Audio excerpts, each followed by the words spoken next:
Assalamualaikum warahmatullahi wabarakatuh.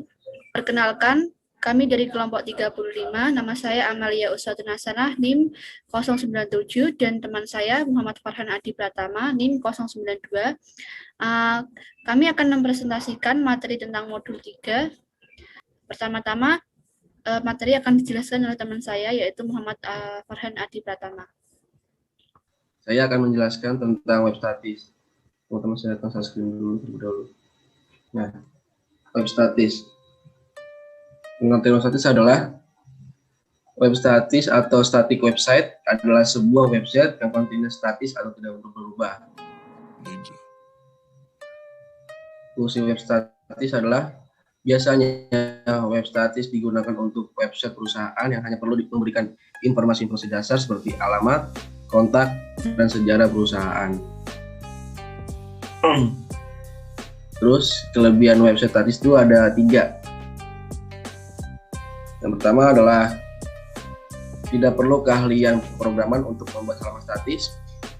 Terus yang kedua adalah dapat dilihat langsung oleh web browser tanpa membutuhkan aplikasi server. Terus yang ketiga adalah lebih mudah untuk website development karena biasanya menggunakan bahasa programan HTML. Selanjutnya, kekurangan web statis itu ada 4. Yang pertama adalah kontennya statis atau tidak berubah-ubah. Terus yang kedua adalah terbatas dalam interaksi dengan pengunjung. Terus yang ketiga adalah menggunakan database. Dan keempat adalah tidak menggunakan programan PHP di server. Di sini saya akan menjelaskan materi tentang MCV pada Django. MVC. Baik. Materi MVC pada Django. Seperti yang kita tahu, MVC itu adalah sebuah metode di mana dalam membuat aplikasi dengan memisahkan pengembangan aplikasi berdasarkan komponen utama yang membangun sebuah aplikasi seperti manipulasi data, antar muka pengguna, dan bagian yang menjadi kontrol utama aplikasi. MVC sendiri kepanjangannya yaitu Model View Controller. Ketika berbicara tentang aplikasi yang menyediakan user interface atau UI, web atau desktop, kita biasanya berbicara tentang arsitektur MVC. Dan seperti namanya, pola MVC itu ada 3, model, view, dan controller. Kita akan bahas. Nah, berikut ini adalah mind mapping dari MVC itu sendiri. Kita biasanya menggunakan tampilan HTTP GET atau POST. Ini adalah tampilan utamanya. Ini akan dihubungkan dengan internet melalui HTTP, yaitu sebagai servernya. Lalu menggunakan routing, yaitu URL by way, langsung ke view. Ke view ada template-nya, kemudian model. Nah, pada saat model itu sudah tersimpan juga sebagai database.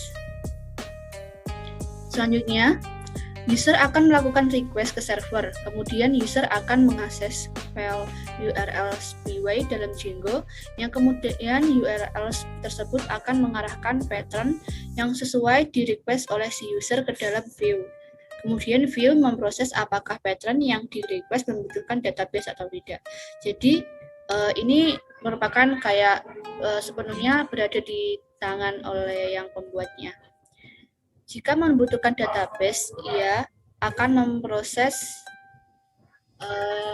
model terlebih dahulu, baru ke template. Jika tidak, berarti langsung akses ke dalam template itu sendiri. Nah, ini adalah pengertian dari model. Model adalah file yang berhubungan langsung dengan database. Jadi di Django, untuk membuat sebuah database, kita bisa menggunakan model.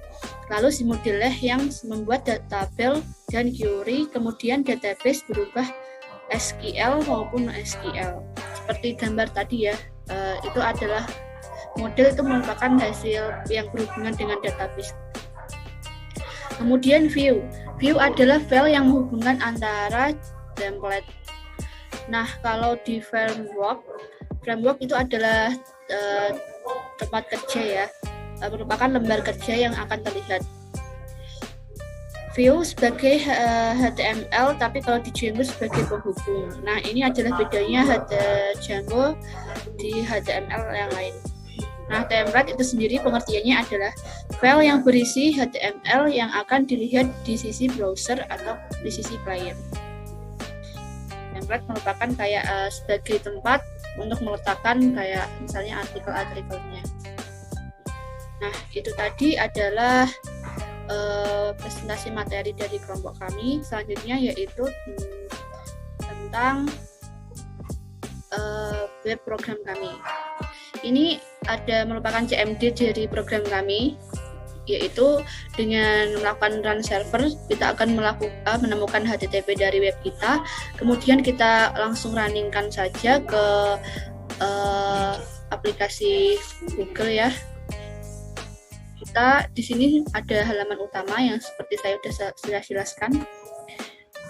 Pada halaman utama terdapat Explore Us, selamat datang di PT Gabi Internasional.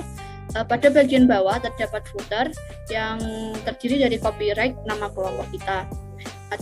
Di sini juga ada logo dari PT Gabi Internasional beserta alamatnya. Ada nomor telepon juga.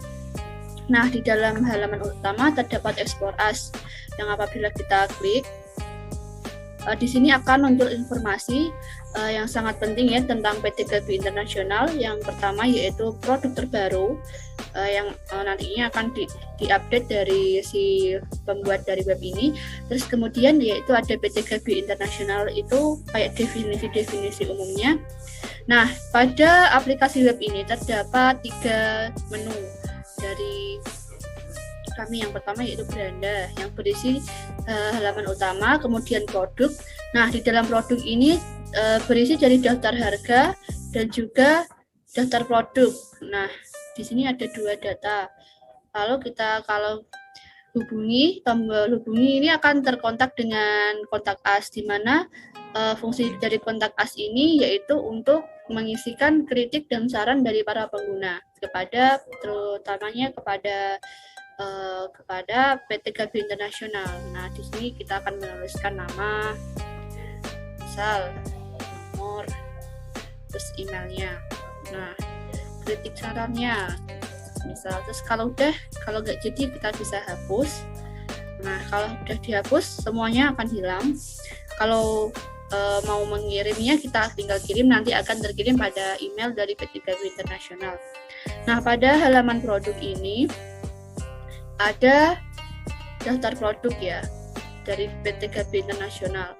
Nah, di sini akan memudahkan dari pengguna web ataupun pelanggan untuk mengenali produk dari PT Gabi Internasional sendiri.